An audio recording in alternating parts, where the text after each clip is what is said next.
They often say that blood is thicker than water.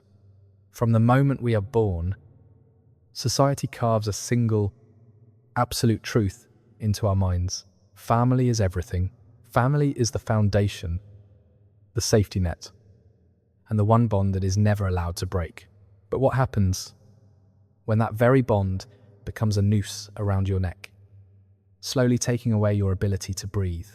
Hello everyone, and welcome back. Today, we are going to talk about one of the last great taboos of the modern world, family estrangement. Why is it that we can be patient and easily forgive a stranger, a colleague, or a friend when they let us down, but we choose to completely cut ties with the people who brought us into this world and raised us?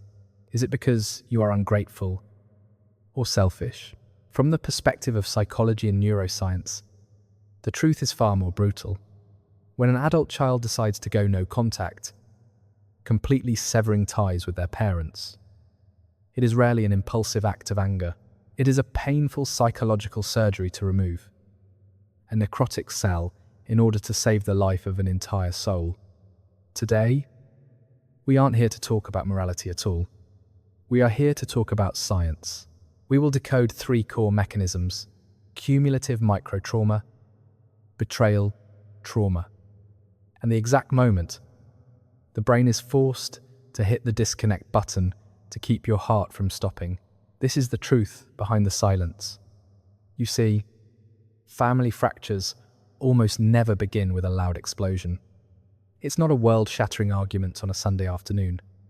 It begins with erosion, slow, quiet, and nearly invisible to everyone except the person living through it. In psychology, we call this microtrauma. Imagine it like paper cuts. A single paper cut is nothing. It won't kill you. And it doesn't even need a bandage.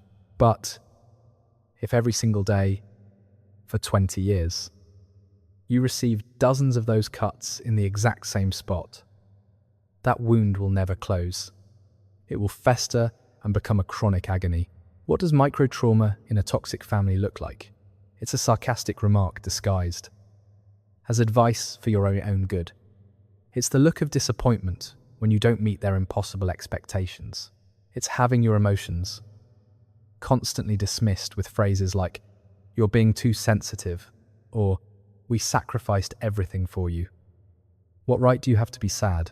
These moments, standing alone, seem trivial, but when they accumulate over decades, they create a psychological climate. Your body begins to react before your mind even realizes it. You feel your heart race when you see their name pop up on your phone screen. You feel your muscles tighten as your car turns down the street, leading to your childhood home. You start rehearsing conversations in your head just to avoid being criticized. This isn't rebellion. This is exhaustion. You didn't leave because of something they said yesterday. You left because you spent a lifetime absorbing those cuts until there wasn't a single inch of your soul left intact anymore. But why is this pain so hard to overcome? Why do we feel so guilty for wanting to protect ourselves from family? To understand this, we need to touch on the second mechanism, betrayal trauma. For a child, parents are not just caregivers.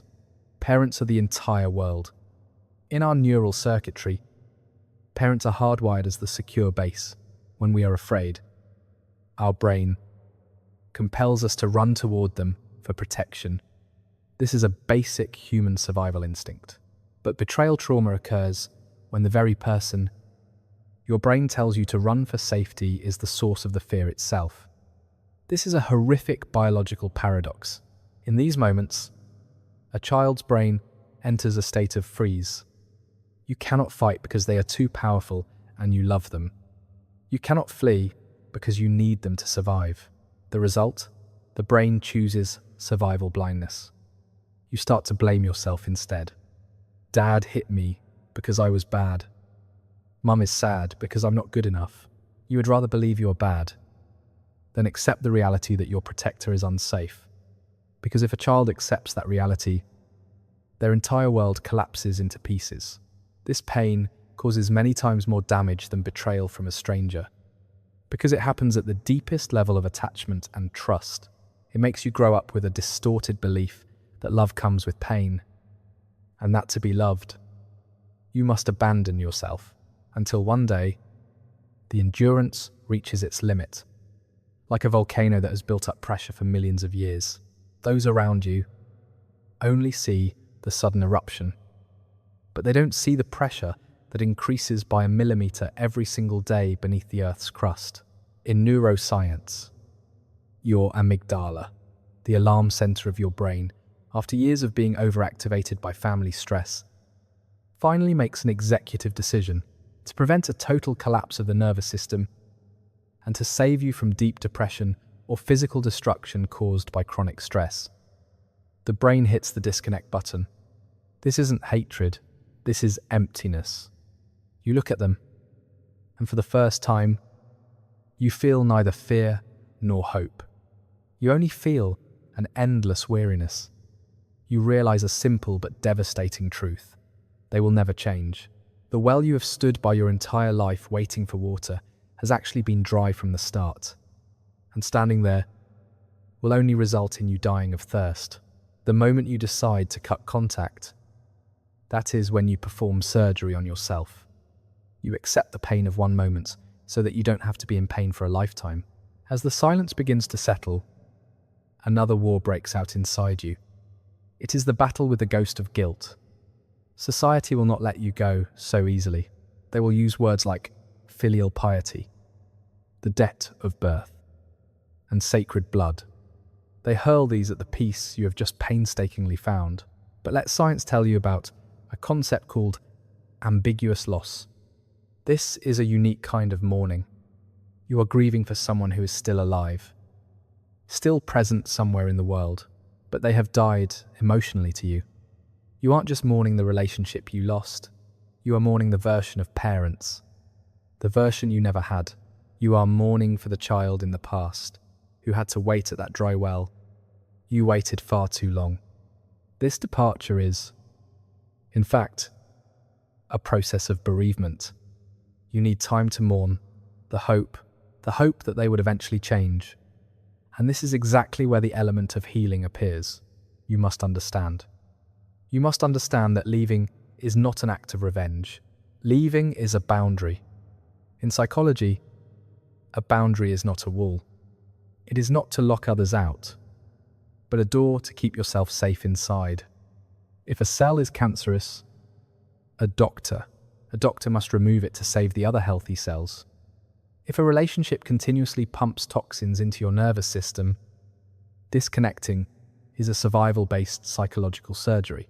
Many people fear they are being unfilial, but let's redefine filial piety. Under the lens of modern psychology, true filial piety is not about turning yourself into a doormat for the traumas of the previous generation to step on. True filial piety is about living a healthy, happy life. It is about refusing to participate in toxic cycles. When you stop absorbing the poison, you also stop passing it down. You stop passing that poison down to your own future generations. That is the greatest redemption of all. We need to talk about the concept of the family of choice. Science has proven that the human attachment system is flexible. The brain does not distinguish whether support comes from someone of the same bloodline or a complete stranger. What it needs is safety, empathy, and stability.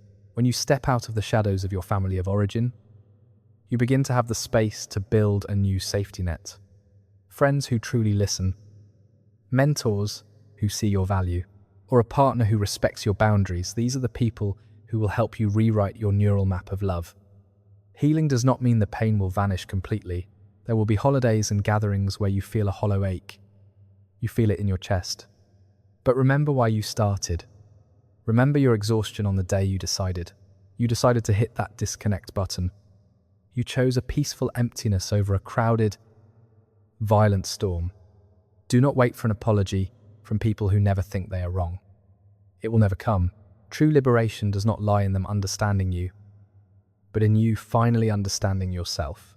You understand that you deserve to exist without having to apologize for your presence or your needs.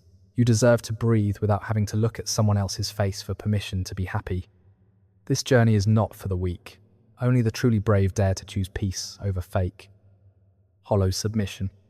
Only those who truly love themselves dare to face the judgment of the entire world to protect their inner child.